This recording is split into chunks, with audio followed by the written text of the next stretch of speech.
en plus, pour pas se faire attraper. D'ailleurs...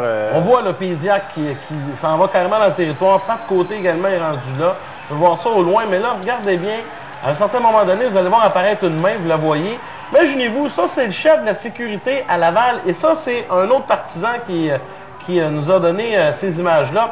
Puisqu'avec notre équipe vidéo, c'était impossible de vous présenter les images. Il y a le chef de la sécurité qui est allé mettre sa main devant la lentille de la caméra pour bloquer les images. On voulait évidemment empêcher l'émission de conserver des images. Et là, heureusement, grâce à un généreux partisan, pour vous dire qui, on ne le sait pas, j'ai reçu la cassette anonyme cette semaine, probablement quelqu'un qui suit l'émission sur la route. On a pris ces images-là et on vous montre. Ça, c'est durant la période de réchauffement, Péziac et Brunel. On voit que Péziac a eu le dessus dans le début du combat. Par la suite, c'était Brunel. Et à l'arrière, c'est John Morasty qui se bat, le deuxième un peu plus vers le haut. Et là, j'attire votre attention. Près du banc, là, vous allez voir à un certain moment donné, Bob Burger qui, lui, arrive et vous allez voir qu'il va donner un coup de poing ou un uppercut à Craig Brunel. Mais comme tout était prémédité, les gars, du côté des Chiefs, l'émission, on a quand même bien réagi, on s'est bien défendu. On m'a dit qu'est-ce que ça me fait penser, les deux dernières parties qu'on a vues, Laval contre l'émission de Cyril Tracy. C'est un peu le genre de situation qui avait été à un moment donné la Ligue nationale Philadelphie-Canadien.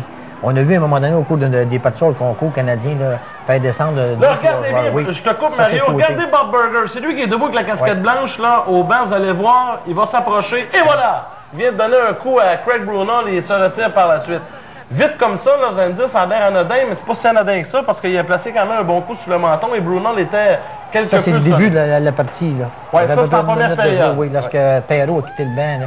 Puis il s'est enlevé du banc. C'est rare qu'on a vu un club à Laval aller attaquer le banc du Laval comme c'était le cas là, dans ce combat-là. Et puis le combat, la bataille générale avant, on a vu aussi Greg Martin, qui lui n'était pas en uniforme, tirer les cheveux de Brad Lambert sur le bord de la patinoire.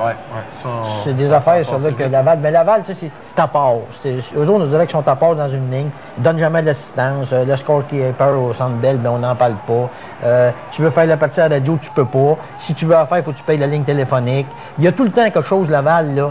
Que ça ne fait jamais leurs affaires. On voulait la payer, la ligne téléphonique. Oui, mais ils voulaient pas, c'est sûr qu'ils voulaient pas. Mais moi, là, Yannick, je commence à trouver, puis je pense qu'on en a parlé longtemps. À un moment donné, la ligne, il y a quelqu'un qui est président de cette ligne-là, il y a quelqu'un qui s'occupe de cette ligne-là. On est 10 équipes dans la ligne. Il y en a une équipe qui n'est pas correcte, ou il y en a 9 qui sont pas correctes.